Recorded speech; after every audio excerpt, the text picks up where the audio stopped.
Well, once again, good afternoon. I want to say it's a great honor to introduce this speaker. And I thought, I could make this pretty easy and just say his name and he'd come up here and you all know him and, we could just cut right to the quick. But I'm going to do my duty and tell you a little bit about him. He spent 31 years at the Panhandle Plains Museum in Canyon. Beautiful place, wonderful museum, incredible museum. And during that time, he worked with those collections, enhanced them, increased them, did just astonishing exhibitions, astonishing scholarship, over 70 publications, great lecturer. And another quality that I really admire, and if any of my museum pals are out here, it's about who we are, sharing. And he shared so extensively with so many museums, brought the art to them, worked with them in the interpretation, and just can't thank him enough for that. It's a model for the way all museums should behave and the way you did. A couple of years ago, he crossed the border into some place called Oklahoma. And his current title is, and I have to read this, the McCasland Chair of Cowboy Culture and Curator of Cowboy Collections at the National Cowboy and Western Heritage Museum. That's a lot.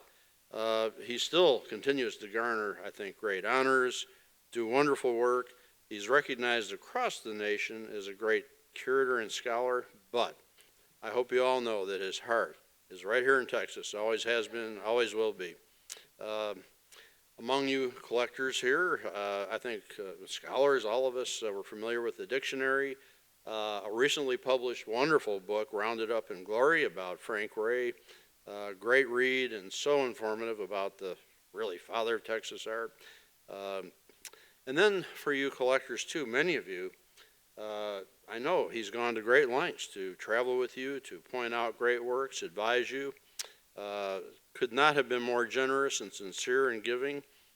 I want to tell you a little secret. He wants your art. And so do I. So anyhow, finally, he's going to speak on a project that is related to something that's been a part of Caseta for a number of years, something really significant in the works. And then his title kind of addresses that, and you'll find out in a moment. And it's a very interesting title. Let Me Listen to Me and Not to Them, Women Artists of Texas. Ladies and gentlemen, would you welcome the one, the only, the great Michael Grauer. There you go.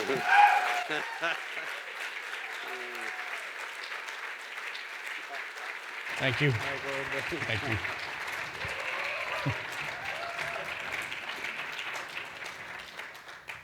Welcome, friends.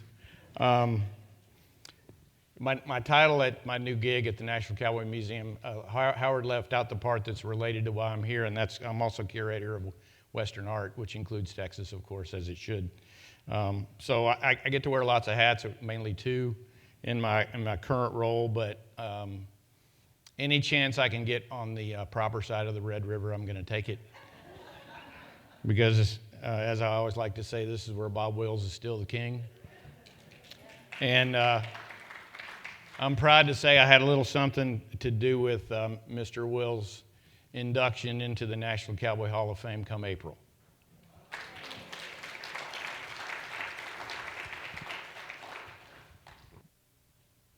It's an honor to be here. It's an honor to have been at that session that Walt Davis, who was my director at Panhandle Plains Historical Museum for 15 years. I'm especially grateful to Walt because he gave me a lot of free rein. He did, and we butted heads on occasion, but rarely. But he was very supportive of the work that we did at Panhandle Plains on early Texas art. And so I'm much appreciative, and it's an honor that you're here, Walt.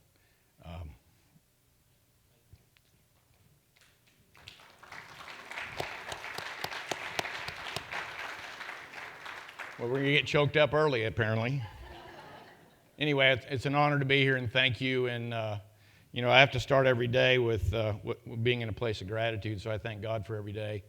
And I want to thank Bill Cheek, if Bill's here, because really Caseta is his dream and his child and something he's nourished and watched from afar. I'd also be remiss if I didn't thank A.C. Cook. Both these gentlemen were the earliest mentors to me in early Texas art. I didn't know what it was. And I met them both at an exhibition in Abilene, Texas, at the old Abilene Museum of Fine Arts in 1989, and that's really when I got started in this business. After we purchased a painting at Valley House Gallery by Herman Lunkwitz, those are the two things that were critical to the work that I got to do, the privilege to work on early Texas art that I continue to this day, even when the people up in Oklahoma aren't looking. So that's always a good thing. But in any case, you've heard some august papers by some august scholars, and it's good that they put me at the end because I'm not august, I'm not a scholar, and I just try to tell good stories and hang pictures on the wall, and now I get to hang cowboy hats and haul saddles around too, so that's good.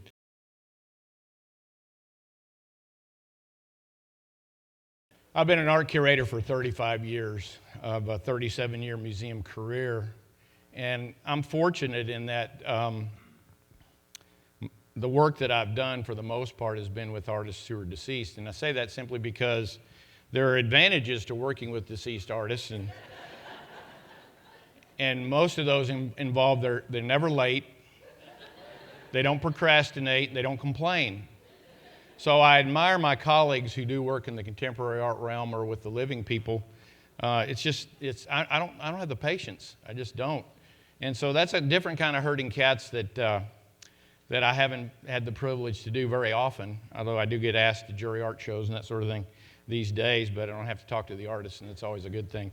I have had the privilege of meeting several of the artists that I'll talk about today, and I'll relate that as I go along.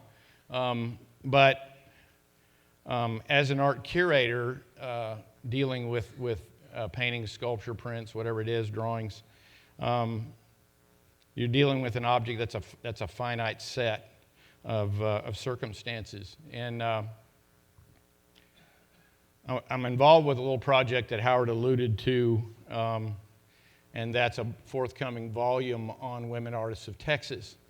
I'd like to ask anybody in the audience who is a contributor as an essayist, or in some way to this forthcoming volume to please stand and be recognized.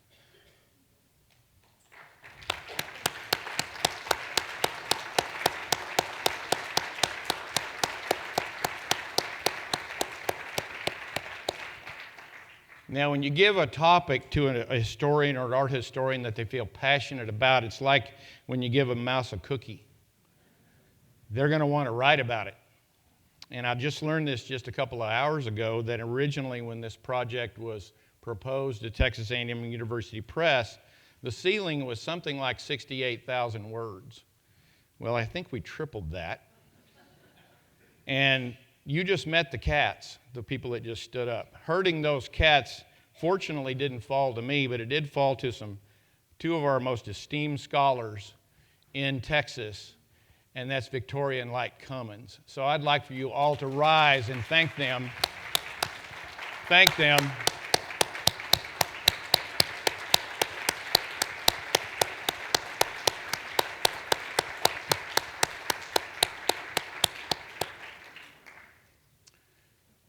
To herd that many cats in the forms of that many words and that many essays, I cannot imagine what that was like. So fortunately, I'm going to stay in my own lane with artists and that sort of thing that are deceased, because that's easier. And so anyway, my hat's off to both of you. It's an incredible task, an incredible body of work that you did. So my topic today, let me listen to me and not to them, is a quotation from Gertrude Stein, who of course was advised not to collect the types of art that she ultimately did collect and not support the artists that she ultimately supported. And this falls very much in the category of women artists who always had to listen to themselves despite the things that were thrown at them. And so what I'm going to do today is kind of walk you through a survey of Texas art history without any men in it. No gender relationships here, just female artists. And I think you'll see that this story is a very rich and compelling one, and absolutely vital to the work that we do here with Caseta.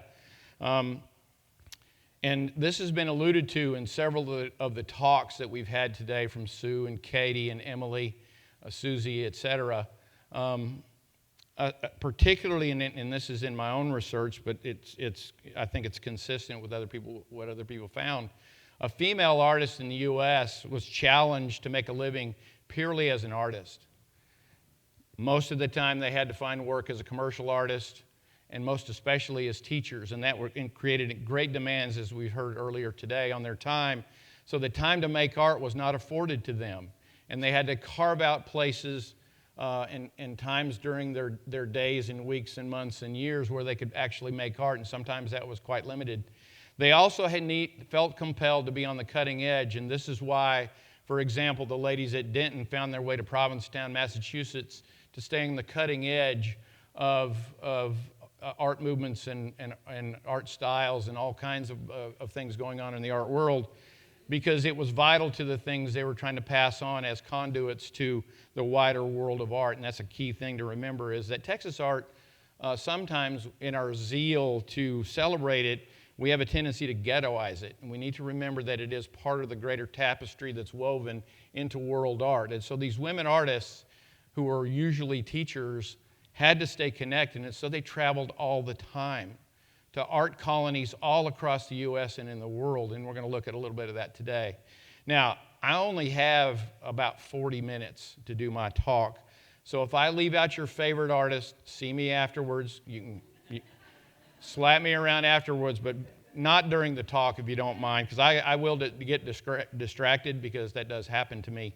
But we'll go ahead and get started, and I'm going to talk a little bit biographically, because much of the work that I was privileged to do really started when I started my own museum career, and it paralleled some of the things that many of the other scholars have done. I started my career at the Smithsonian American Art Museum, then called the National Museum of American Art, in 1984. And no less than Virginia Mecklenburg, a Dallas native and UT alumna, as you can see from the slide. And Texas art was a kind of, when they weren't looking there in Washington, D.C., was kind of slid in and put up in places like the front door with the Luis Jimenez.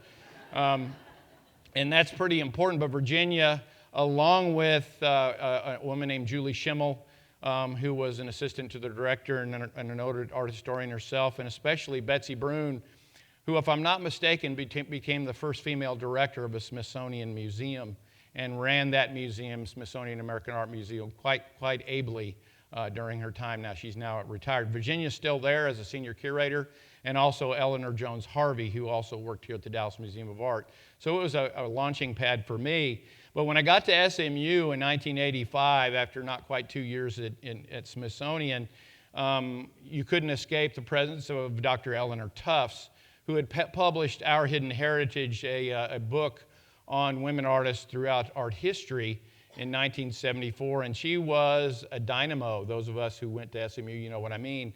And she was inescapable. She continued with her work with a bibliography on American women artists in 1984, just not long before I got there at SMU. But most importantly, and this was front burner while I was a grad student at SMU, was her work in the inaugural exhibit at the National Museum of Women in the Arts in 1987.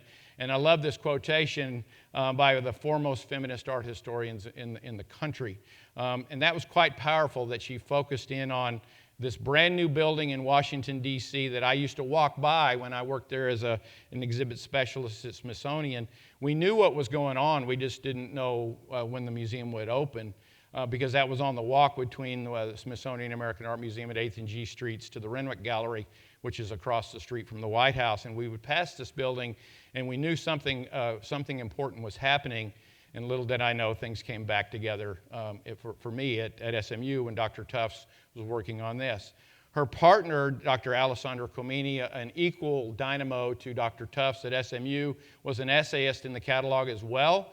And Elizabeth Ney was included in this survey exhibition in 1987. Just a couple of other slides just to let you know about this fabulous museum. If you've not visited it, you really should, because they continue to do amazing work there in their exhibition program, and particularly in their outreach program. When I got to Panhandle Plains Historical Museum in August of 1987, this sculpture in plaster was standing in the front hall. So it's kind of hard to escape Texas art when you walk in And standing in the hall is a piece of sculpture by one of our finest artists in the state, San Antonio's Waldine Tauk, and on the surrounding Pioneer Hall were a series of murals by Ben Carlton Mead and H.D. Bugbee. So I didn't know this is where things were going to go, but eventually they did. So in 1993, Walt, you weren't there quite yet, I don't think. So in 93 we did Women Artists of Texas, 1850 to 1950. And in my research on that, I really couldn't find any track record for such an exhibition. I'm not saying that to toot my own horn, but it's just one of those things that happened.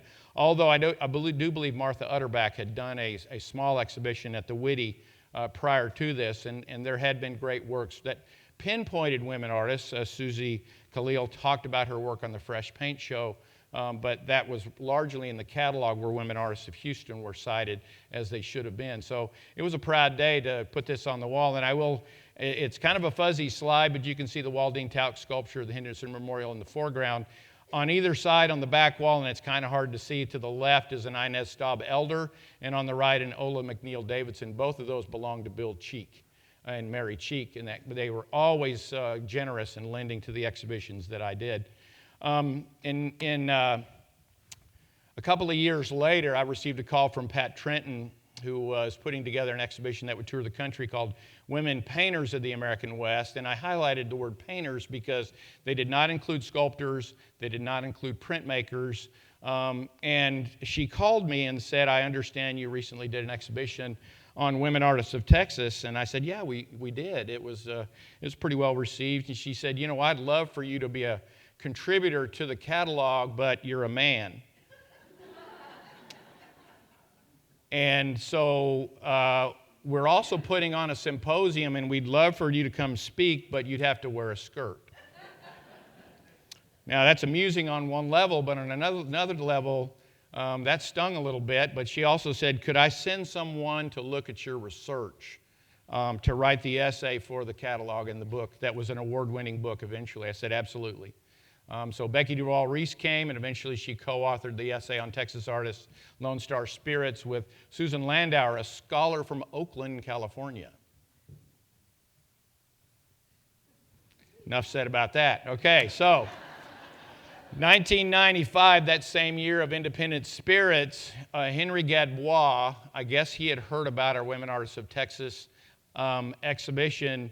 I'm really not sure how this happened, but he called me on the telephone and said, I have a Ruth Euler painting that I saved from her bonfire.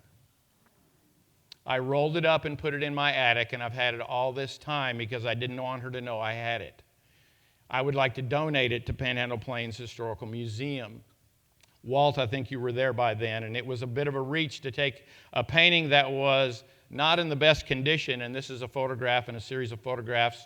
You can see that stored in the attic, it had not suffered very well. So there was a great deal of paint loss throughout the canvas. It was quite thin canvas. A couple more detail shots here. There we go. So you can see the paint was quite friable and it was quite dangerous. But we took it believing that someday we would find the money to conserve it because we knew it would be quite expensive. And so we put it in a flat file and waited, and we waited.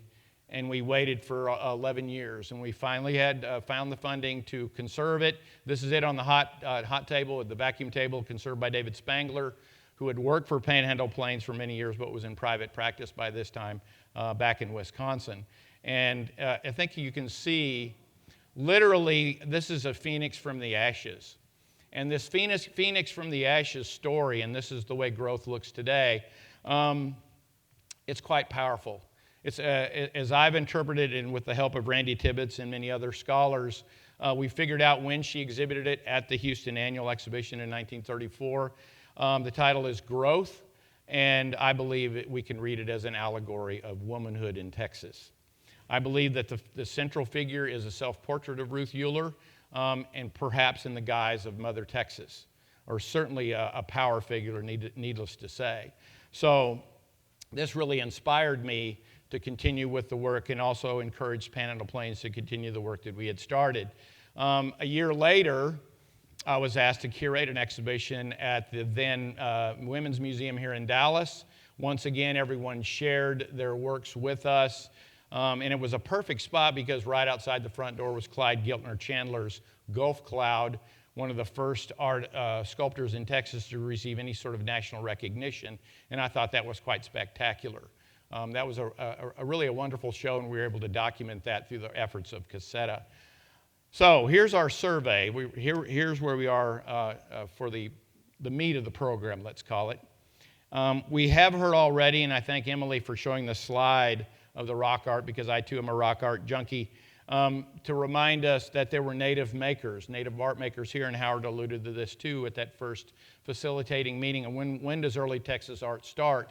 And then, of course, there were pioneers in art making in Texas long before Europeans showed up, and there are multiple media. We saw a great slide of rock art, but also remember that frequently female artists or artisans were weavers, whether that be clothing, whether that be blankets and so on.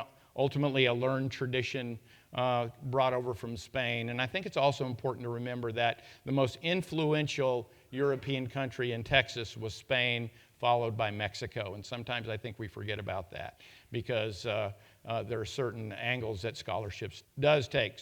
So once again, there were, of course, artists throughout art history who were female, who had levels of measures of success. Lavinia Fontana, who was married to an artist who didn't necessarily support her career, but she found her own way ultimately as a court painter.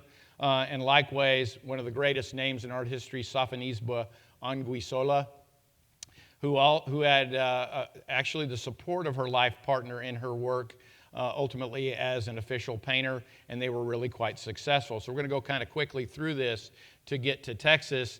We heard about the Dutch still life tradition. Thank you, Susie, for mentioning that. We all got together before we talked so we could all lead into each other, drop in the breadcrumbs, so that's helpful always. That's part of the secret code of art historians, is we have to do that. So the Dutch still life painting tradition also attached to Spain with Rachel Reich, as you can see here, in the 18th century, and coming forward into the French tradition with l'Abbé Guillard. And also the dissemination of images like this, not only in mezzotints taken from these photographs, but also in portrait miniatures like this one that was actually at Panhandle Plains, believe it or not, came through the James Hamlin collection out of Farwell, Texas, well known as an art center on the border of Texas and New Mexico. That's a joke. Yeah. Okay, so I'm glad to see everybody staying awake. That's good. Angelika Kaufmann, of course, in the German tradition, also in the latter part of the 18th century. Vigée Lebrun, we know her work through self-portraits and portraits of the royal family, and also through these miniatures and prints that are in other public collections, but also through collections like the Dallas Museum of Art with their portrait of Michel. Also, Rosalba Carriera, not only in watercolor, but especially in pastel. And it was her work that hung in the pastel room at the Louvre that was greatly attracted to artists like Frank Ray, and I like to think that Emma Richardson Cherry also visited this room, which is a very prominent part of the Louvre, but not so much there now. These are usually stored in the vault, and I was fortunate enough to get to see those in 1988, and they're really quite spectacular and have lost none of their luster. Pastel is pure color and therefore does not deteriorate as long as it's taken care of. And so that's an important thing to remember, is these artists also participated in the resurrection of media throughout art history. I'm fascinated by American artists, particularly Charles Willson Peale, because he named all his children after famous artists throughout history. So these are three of them. Rosalba Carriera Peale didn't live very long, as you can see. Angelika Kaufmann Peale, married, but she was also a practicing artist, as was Sofonisba Anguissola Peale. Isn't that fabulous? I mean, who thinks of stuff like that? But it was his niece, really, who's recognized by many scholars as the first professional female artist in the United States when she exhibited at the Pennsylvania Academy of the Fine Arts in 1818. And of course, she's practicing portrait painting, as you can see in this excellent portrait pendant pair at the National Museum of Women in the Arts in D.C. Coming forward in time into the latter part of the 19th century, we heard about Impressionism in a really beautiful essay on Julian Onderdonk and how Impressionism appeared in Texas. Thank you, Emily, for that. Berthe Morisot, of course, is one of the two female members of that Impressionist school that debuts in Paris in April of 1874. And we actually talked about that when we toured an exhibition through Texas called Branding with Brushstroke and Color, Texas Impressionism. Some of you may remember that exhibition.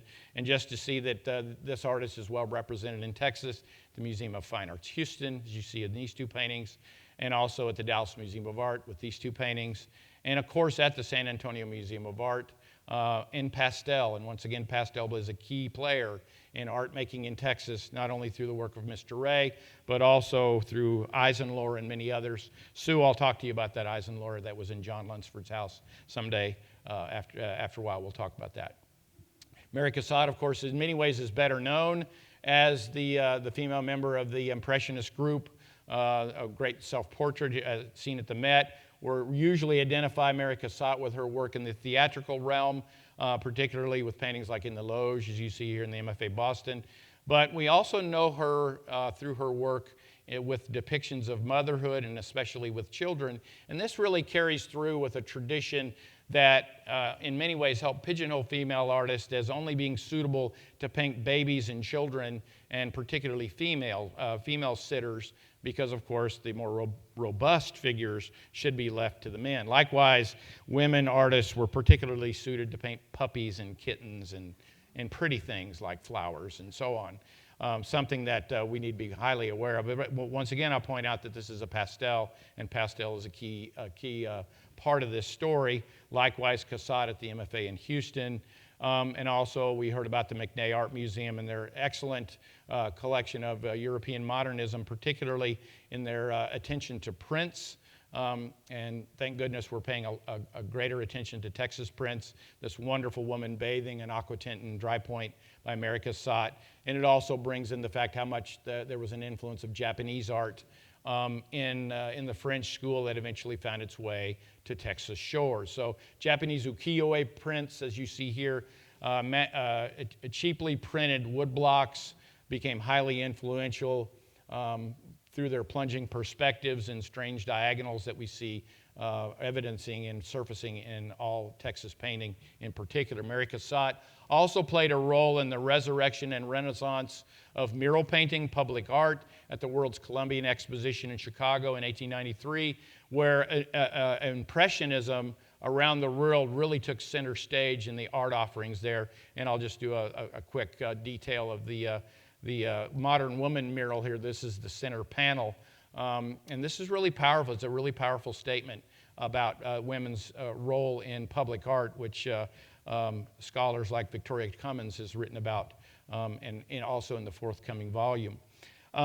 Most women artists from Texas who aspired to higher levels, or most women artists in the U.S. actually, went to France to study in the French academic method. And while most could not gain access to the École des Beaux-Arts and the official ateliers there were options, the little studios around Paris, such as Académie Julian, which provided a woman's atelier as well as a men's atelier, so you had separate studies from the live model, which is a key thing to help out with the moving forward of educational opportunities for women. Eventually, by the late 1870s, the Art Students League allowed and provided classes for copying from plaster casts of Greek and Roman sculpture, and ultimately classes that offered instruction and live models on par with men, but still kept in separate studios, and that's important. Our first trained sculptor in Texas, of course, was Elizabeth Ney, who settled near Henderson in the 1870s. This sculpture, Lady Macbeth, in marble. I can attest that that's a very heavy piece of sculpture because I got to help move that one time when I was an exhibit specialist these many years ago. But it's a spectacular piece of sculpture. But we know her better, of course, through these magnificent monumental sculptures in the Texas capital of Sam Houston and Stephen F. Austin. So. And again, this is fast. We're going through a lot of people. Louisa Ouisti, of course, very much representative of the European immigration. We heard about that from Emily a little bit earlier with Theodor Gentile, but also there were Germans who came and settled in Central Texas, Weesty part of that. Ida Wasselberg-Hadra, of course, another part of that. Sam Ratcliffe and Ken Heverteep have written extensively and lectured on this topic with wonderful paintings by these two artists, and also in Central Texas, what we might consider a naive painter with Sarah Harding. Just one example of her work from the Amon Carter, when that was very much a focused part of the Carter's collecting, and of course a reminder of the Hispanic contribution to Texas art history, something that we are seeing now with the exhibitions on Octavio Medellin, for example, a brilliant exhibition that I do hope you will all see while you're here in Dallas, and some of the other things that have occurred, like the Jose Arpa exhibition at San Antonio Museum of Art and other offerings. But just a general reminder about that part of that story. And also in San Antonio, of course, as the Center for Art Making in Texas through the late 1920s, with paintings like this wonderful large-scale painting by Mary Aubrey Keating. One of the things that we tried to stress when we were looking at Women Artists of Texas for the forthcoming volume is we did not want it to turn into an old saw about little old lady bluebonnet painters, because that was one of the quickest way to condemn or damn the scholarship, was to have them all look in this sort of vein. But Nanny Huddle, of course, took that to a whole new level because she was none of those things. Married to William Henry Huddle, and also a great subscriber to plein air painting, as you can see, this painting originally in the Hawk Shop collection. Ella Kepke-Mawhinney, because we heard earlier about the Davis competitions during Emily's talk. This was an award winner at the 1928 Texas Wildflower Competitive. See the Reeves excellent book on that particular competition. It's really one of the few times Women Artists of Texas started to receive much of the attention they deserved. And Ella Kepke-Mawhinney has always been a favorite of mine, and I consider her, and I believe someone used this term in the earlier lectures, I think she's a Texas fauve. And it was always a dream of mine to follow up the Texas Impressionism exhibition with a look at Texas fauves, because they are here and they operated here, and I think it'd be quite a spectacular thing to see. She was one of the most daring colorists in Texas. Unfortunately, like a lot of female artists in my own research, because she was quite beautiful, writers and critics that wrote about her as an artist in magazines such as Holland's Magazine, talked about how pretty she was and not so much about her art. Not something we don't hear too much about men. And thank you, David Bates, for reminding us that the most beautiful of God's creations is a female human, and the rest of us guys were built like a Jeep. Thank you, Jerry Seinfeld. So we don't have a whole lot to offer. But in any case, Ella Mawhinney, and of course Mary Bonner, one of those artists who heard the swan song or the siren song to go to study abroad and ended up in France and became something of a rock star while she's in Paris. And what better subject, in my opinion, given my new current role, than a triptych about cowboys. And of course, I've learned this, that nothing captivates the world like the American cowboy, and I do a lot of work on that these days. For example, I just sent an exhibition to 2 museums in Hungary that I guest curated on cowboy history. And the world is just absolutely fascinated. Thank goodness Mary Bonner was such an incredible printmaker, both in aquatint and etching, that she could make spectacular triptychs like this, as well as this great aquatint and etching. And those of us who have done this type of print, we know how difficult it is. Ironically, at least in one of the sources I've read about Mary Bonner, she was advised to not continue with lithography because the stones were too heavy. She should work in a medium that was a little more accessible to her delicate frame. Well, I'm here to tell you, work in aquatint is no small potatoes. That's hard. And so she was an absolute master. Just to show you one more. Maybe I'm a little biased towards cowboy imagery, but you know, I got the clicker and you don't. So, so the white mule obviously is a spectacular use of what's called stop out. When you do one of these aquatints, it's really quite fascinating what she did, and we saw this with the discussion about Tony LaSalle earlier about inscribing plates and so on, and how that can be used in terms of negative space with the discussion about the influence of Moholy-Nagy. Bonnie McCleary, of course, are also part of that San Antonio colony, is very much at the forefront of a breaking away from the tradition of the idealized female form in figurative sculpture with aspiration and ecstasy here, as you can see. And I think it's fascinating that the first sculpture by a Texan accepted by the Met was by Bonnie McCleary. I think that's something really to hang our hat on for sure. And of course, she did a lot of garden bronzes like you see here with Ouch, things like this, and also what are called cabinet bronzes. And most of these artists that I just showed you, let me see if I can go back.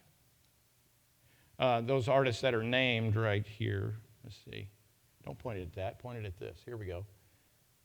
Nearly all of these artists did are cabinet bronzes, usually small bronzes cast by various studios. Gorham Bronze Works, for example, was one of those that cast these small bronzes as well as larger scale bronzes. Waldine Tauk, you heard from earlier, of course, very much part of that and a protege of Pompeo Copini before she branched out on her own and did successful monumental public sculptures like you see Moses Austin outside San Antonio City Hall. We heard about Cecilia Steinfeld, and thank you very much, Emily, for mentioning her.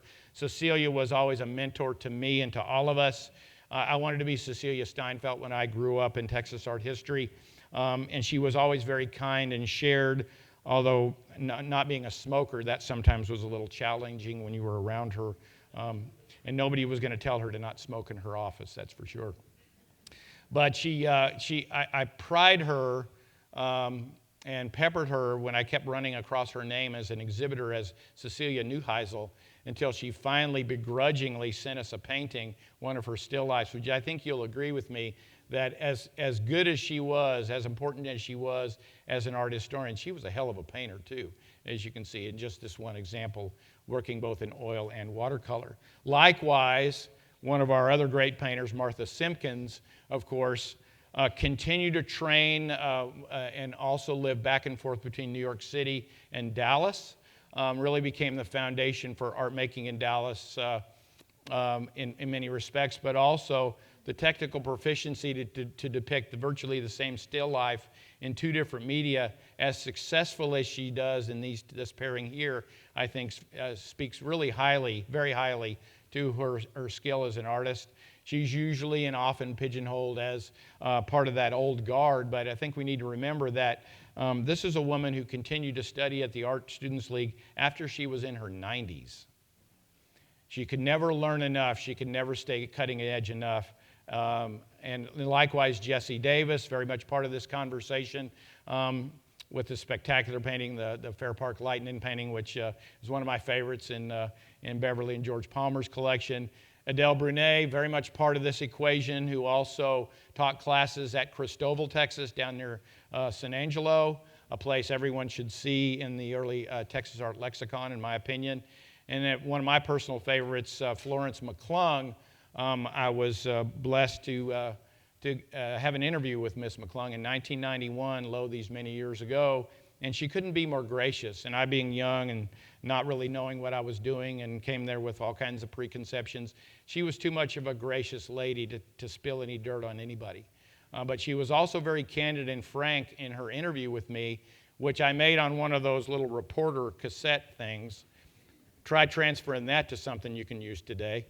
Fortunately, I did find a place that was able to do that, and I believe I sent a copy of that to the Bywaters Archive here at SMU, but it very much informed the essay that I wrote for the Women Artists book. This is a painting that arrived right before I got to Panhandle Plains and allowed me to connect with her and strike up a correspondence. Ellis County Landscape about her, talked about her time teaching down at Waxahachie and going back and forth between Dallas and Waxahachie, and this incredible figure painting as you see here. Talked to Conrad about Magnolia because he'll share good stories about her. And of course we know Triple Underpass, one of the great paintings that she did in downtown Dallas. But she was also a very prolific lithographer. And we already heard about the Printmakers Guild, which also included artists like Bertha Landers, who eventually became the Texas Printmakers, that all-female group. And primarily in Dallas, and then eventually it spread.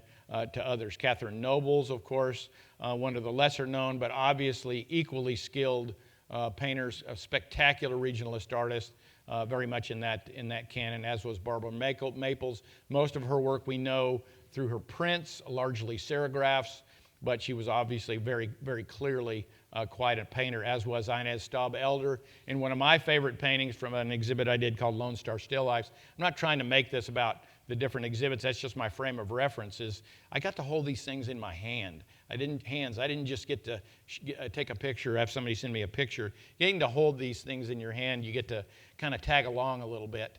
But this spectacular still life of zinnias is really one of my favorites. And also amongst the African American artists were Rosalia Thrash in this great painting, great watercolor from the Now collection, reminds us of the 1936 Hall of Negro Life at the Centennial Exposition, and I would call your attention to the Lindell Singleton's brand new film called Rise about the Hall of Negro Life.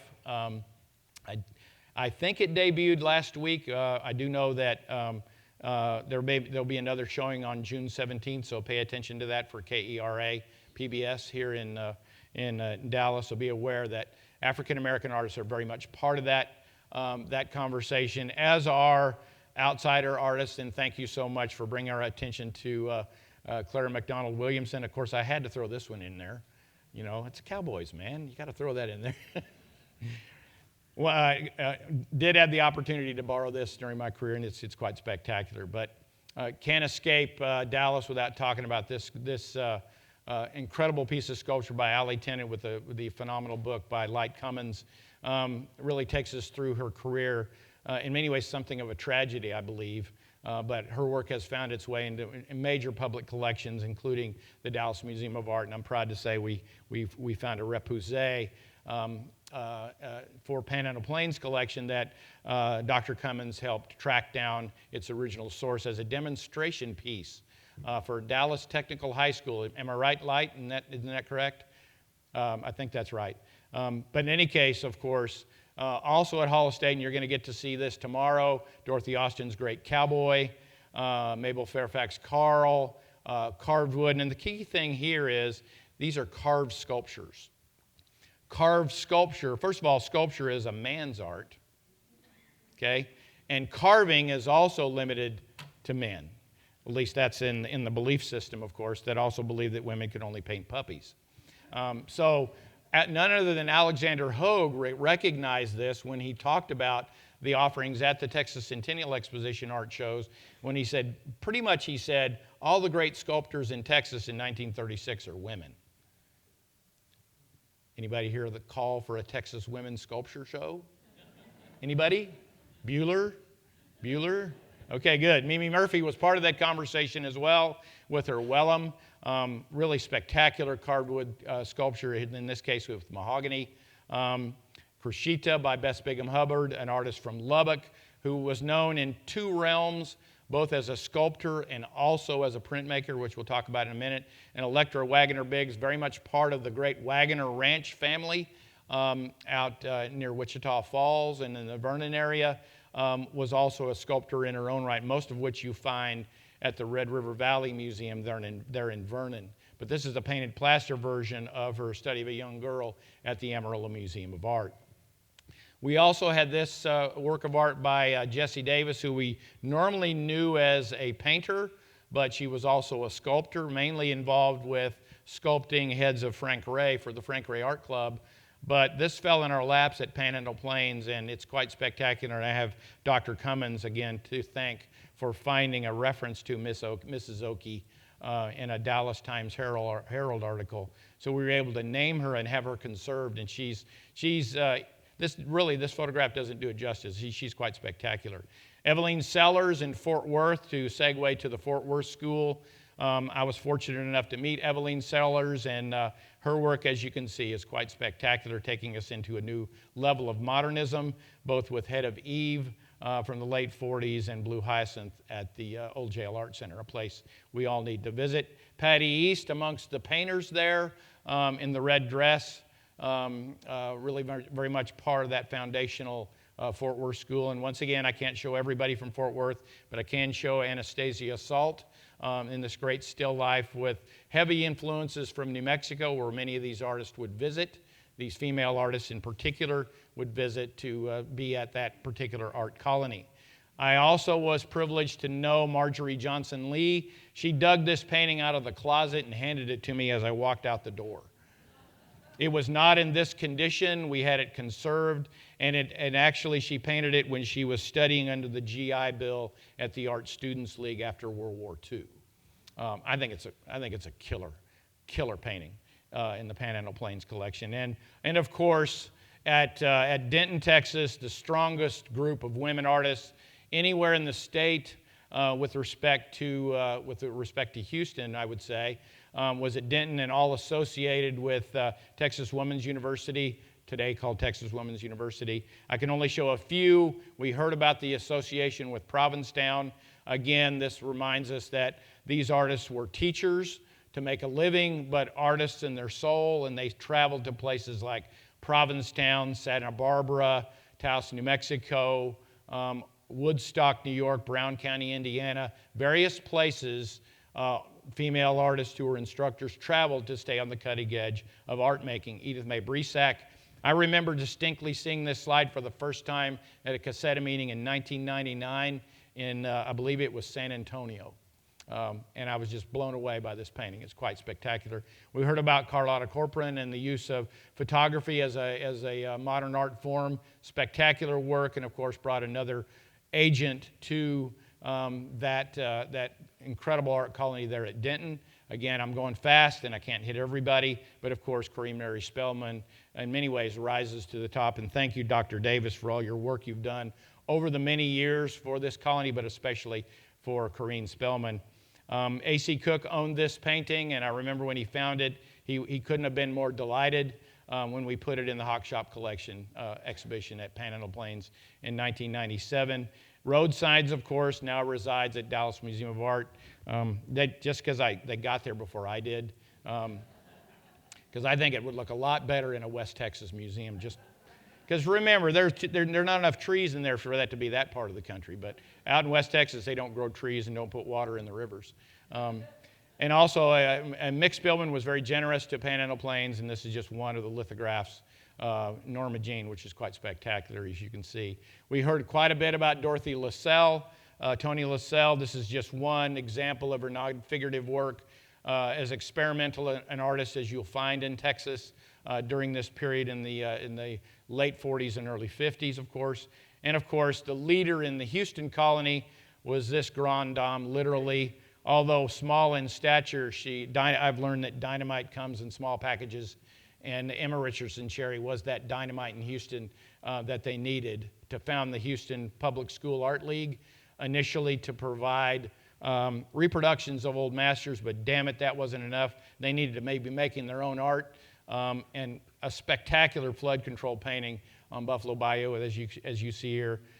If you hung this on the wall and asked someone to identify the gender of the artist, I guarantee you 9 out of 10 people would not guess that it was a female artist. And I think that's the important lesson, is art needs to transcend genders. I think it really does. Ruth Pershing Euler, of course, great still life, as you see here, that regionalist aesthetic filtered through the lens of the Art Deco, and of course early abstraction into modernism. And her partner in crime in many respects, Grace Spalding John. I was fortunate to get to know Patricia Keatley a little bit through correspondence and phone calls. I've never seen this painting in person, but it's on my bucket list to see it at some point one of these days. And I wasn't able to see its pairing with Randy Tippett's great show in the Houston Artist Gallery in Houston just a few years back, but I can only imagine what it was like to be able to stand in a gallery with these two great paintings side by side. Let's just go back and look one more time, because that's pretty great. I mean, come on, man. Powerful. Oleg McNeil Davison, very much part of that group. And yeah, maybe I'm a little biased because I have these slides and I'm going to hang on to them because we were fortunate to be able to buy things like this from Sandy Parkerson in his gallery when these things show up. Many times we invested a lot of money in their conservation, Beulah Schiller Ayers. And one of the things we attempted to do in the image committee for the book was to not fall into the old saws of pretty still lifes of flowers by women. There's nothing, I mean, this is a pretty still life, but it's quite spectacular in its modernist aesthetic, I think you'll agree. So this takes that and turns it completely on its head, literally and figuratively. Often included with the Southeast Texas group is Kathleen Blackshear, who in many respects is solely responsible for the admission of African American students to the Art Institute of Chicago. Only through her work was she was able to accomplish that. This is her Texas synthesis that the Terrell family from Navasota donated to Panhandle Plains, but she's better known for her depictions of African Americans in the Navasota region. Just really quite spectacular with Ruby Lee and Lula Mae Washington, just one example. Also included in that group should be May Scow from Nacogdoches with her Mexican girl. And I remember when A.C. Cook called me on the phone and said that he'd found this painting in the bottom of a trunk. Some of you may remember this, covered in Coca-Cola. Relocated to the bottom of a trunk and buried under the Coca-Cola. There we go. Out in West Texas, of course, Molly Crowther was the leader and the mover and shaker for the Cristobal Art Colony. And if you, as I said before, if you've not been down on the Concho to visit that charming little place, this is the finest painting by Molly Crowther I think I've ever seen. She literally died in the traces from heat stroke at that colony. And I think that anyone who gives your life for Texas art, there's nothing more noble than that. Marilyn Kinchlow taught at what was then West Texas State Teachers College with Breakfast Table, a quite spectacular, highly modernist and stylized still life. Nothing like the pretty still lifes painted by women from the 17th century for sure. Elizabeth Kiefer Boatwright out at Sul Ross State Teachers College at Alpine with her Taos and Moonlight. She was married to Modi Boatwright, longtime professor at the University of Texas as well. Spent a great deal of time in New Mexico. Back up in Amarillo, Emma Stockman Hendricks, who eventually settled in San Antonio by the 1940s, but she clearly painted Palo Duro Canyon in a very wet year because it's not very often you see that many green trees in Palo Duro Canyon, I'll guarantee you that. But it's quite spectacular, one of two different versions that she painted, and I'm fortunate to get to know Margaret Seawald, who studied at the Art Institute of Chicago, the Art Students League in New York City with Joseph Pennell, and then came back and was the first person to have a French press, an intaglio press in Amarillo, and printed etchings and dry points for lots of artists in that region for many years. She helped found the Amarillo Art Association in 1922 and was also a wood carver, so this is one of her own hand-carved wooden frames. We did a retrospective of Margaret Seawald in 1991, and she was 97 years old. It was a family reunion. It was pretty great. I mentioned Bess Bigham Hubbard being at Lubbock, very prolific printmaker as well as a sculptor in that aqua tint. LaWanda Murphy, also part of that Lubbock colony. St. Stephen's Episcopal Church at Fort Stockton, Texas. I love any painting that has a little macabre in it. Makes it a little more fun, a little more interesting. Also at Sweetwater in Abilene was Lois Hoag Shaw, who studied with John Sloan at the Art Students League. Her great-granddaughter lived at Canyon and approached the museum about this and a couple of others, so we were able to secure those. And Anna Keener, who started out at Dalhart, was a student of Burrier Sanzane at Lindsborg, Kansas, eventually made prints as well, but this is her Saddleback Mountain, which is on the road between Amarillo and Dalhart near Boys Ranch, Cal Farley's Boys Ranch, along the Canadian River. When I got to Canyon in 1987,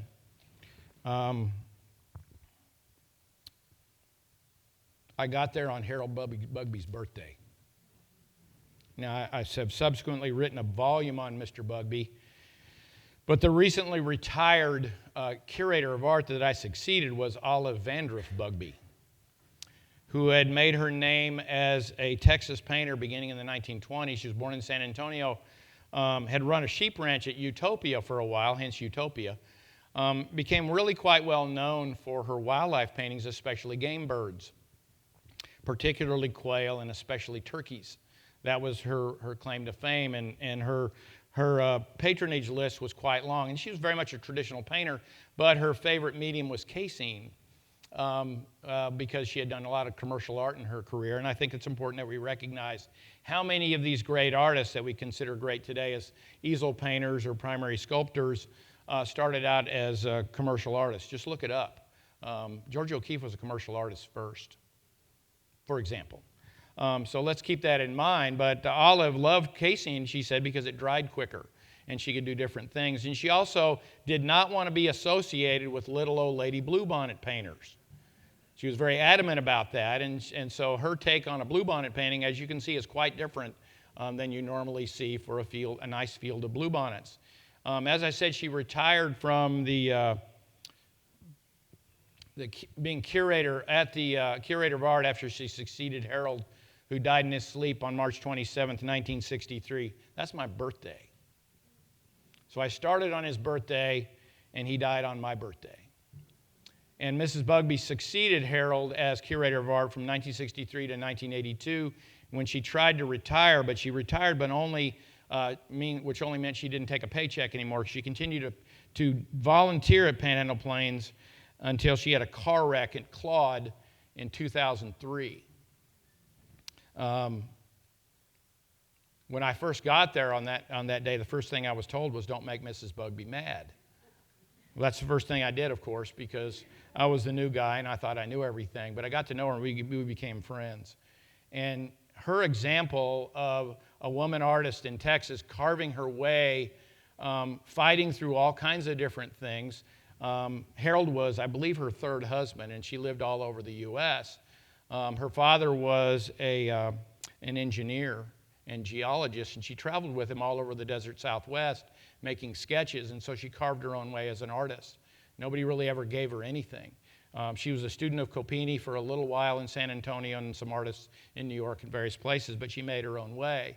In other words, she listened to herself. She didn't listen to them, because that wasn't what a person born in 1908 could do, especially a female person in the U.S. So she made her own way, and in typical Olive Vandross style, she painted bluebonnets her way. But she was very proud of being a Texas artist. So I'll conclude this way. We've done yeoman service in this volume, more than ably edited by Victoria and Light Cummins on women artists of Texas. But the challenge is now, our next volume should be genderless. We should look at Texas art without gender, without culture, without color of that person, where they come from. It should just be the art. It should always be the art. And I believe that's what O'Keeffe is talking about, is if you're going to write about art, write about art. Forget all the rest of it that went into it. And that's what I'll leave you with today is we have miles to go before we sleep with Cassetta. We've done great work with this forthcoming volume. It'll be an amazing book, thanks to all the authors that are here, and especially to the editors. But it's the next step in the process, and I pray that we will get to this step that O'Keeffe is talking about. My dream exhibition is a co-curated exhibition, not including me necessarily, on the greatest 100 paintings in Texas art. Or sculpture, you can throw sculpture in there, or printmaking. That makes it harder, but it also makes it all that much better. So in any case, I've tried to listen to me, and you've listened to me long enough, so I'll take questions if you have any, but much obliged.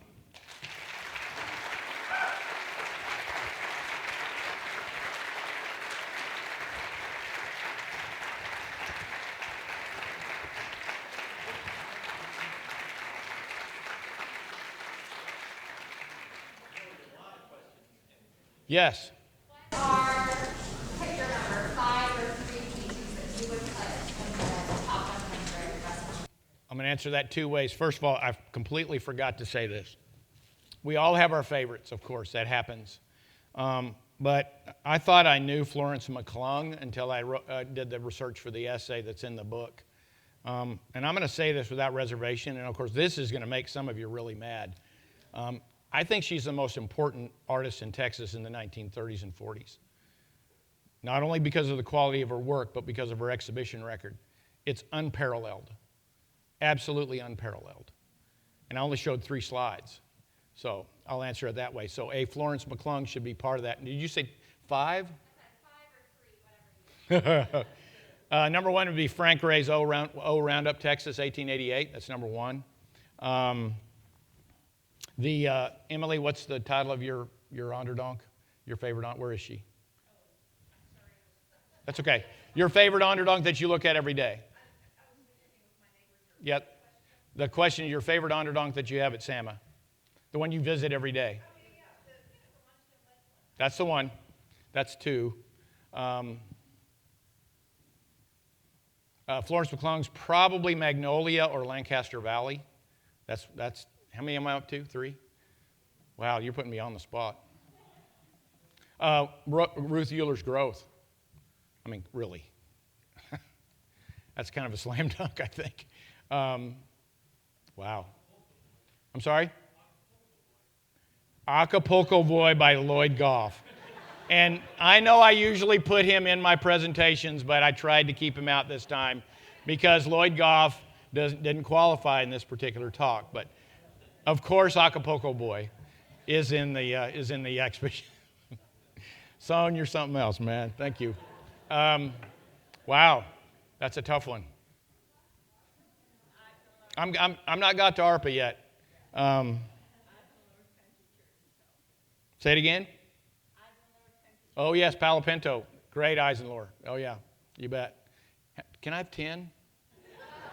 It's supposed to be 100. I mean, come on. Actually, Texas Monthly asked me that one time. Top sculptor?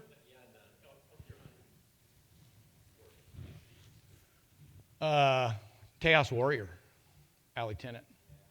But of course, Hall Estate would have to let us take it down for a while and travel the country, but absolutely. Yes. What, Mexican Cattle and Herdsmen by Thomas Allen? That's a pretty darn good painting. So that's a good one. Well, we got to get to the 19th century and then the early 20th century and then 21st century. See, this Cassetti, you got this all wrong. See, you got to do it by categories. And that was mean. Sarah, that was just mean. I just got too many things in my head, you know. Having a near photographic memory is a curse and a blessing, I swear. Yeah. Yes.